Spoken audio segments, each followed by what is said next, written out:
I didn't even think of that.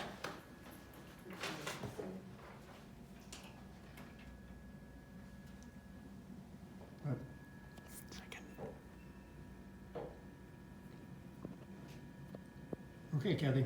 Okay. Nora, stay. Nora, come. Heel. Heel. Heel. Good girl. Good girl. Stay. Nora, come. Turn around. Sit. Nora, down. Down. Good girl. Sit. Good girl. Nora, down. Good girl. Hi, my name is Kathy Touton. This is Nora. She is my attention getter and also my visual aid. I'm going to be telling you about guide dogs and how verbal communication, nonverbal communication, and listening skills relates to guide dogs. As a guide dog user, I rely on listening to the information I get non-verbally from my dog, and she listens to the verbal and nonverbal communication that I give her. First, I'm going to talk about verbal communication. Verbal communication has 4 parts. It has spoken language, oral, written language, and sign language. It's a conscious effort of verbal communication is a conscious effort where you are verbally telling someone something or they are telling you something. Where with guide dogs, I verbally tell her commands of what I need her to do, and then my source for my main point 1 is Guide Dogs for the Blind. The CEO is Christine Bittinger, and they opened in 1942. And the history of Guide Dogs for the Blind is they wanted a school on the West Coast to be able to serve servicemen with guide dogs. My second point is nonverbal communication. Now, it's an unconscious thing in some ways, and most of the nonverbal communication is worldwide, but some of it isn't. Some of it specifically to your language. Nonverbal communication is gestures like waving, laughing, crying, silence. All of those are nonverbal communication. I use gestures to my dog as well as words. So when even silence is a nonverbal communication, and nonverbal communication can be both conscious and unconscious. You give body language out to people, whether sometimes when you don't even know you're expressing something to them with your body. And Seeing Eye was the very first school in the United States to ever have dogs for guiding blind people.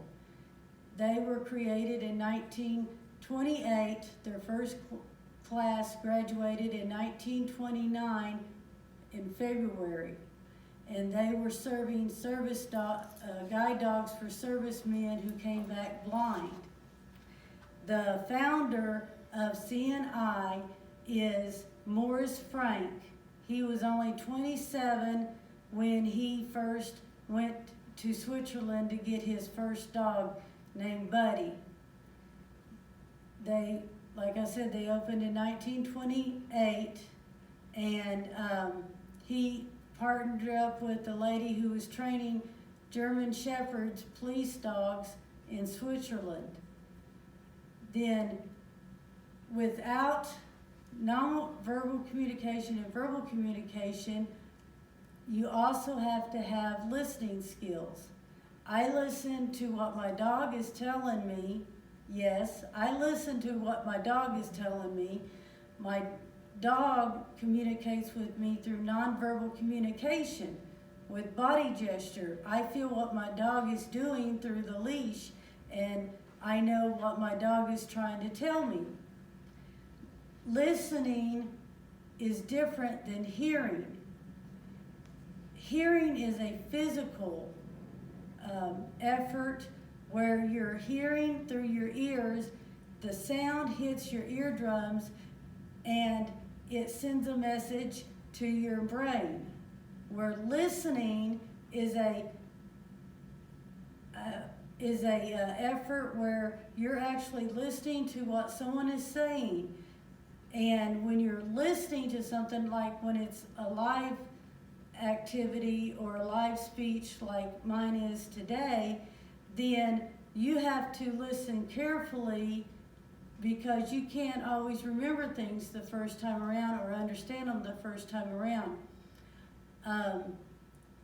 So that's why they recommend that you repeat things and say it over and over again on what you want people to remember. So, like, they recommend the 3 main points for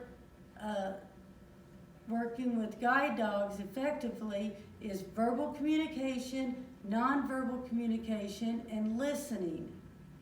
My last source is our textbook, which is Speech Communication, an Introductory Course, and it was written by Cynthia Benigno. I'm not sure exactly how to pronounce it, I'm sorry. Anyway, so to review, what was the 3 main points? Verbal communication, nonverbal communication, and listening. If you don't remember anything else I say today, I hope you will remember this, that if you want to be a good speaker and you want people to remember what you say and remember who you are, be sure to repeat things to them that you want them to remember. Like my main points were verbal communication, nonverbal communication, and listening. If you can remember that, then you will be able to be an effective speaker that people will be able to remember what you told them. Thank you so much.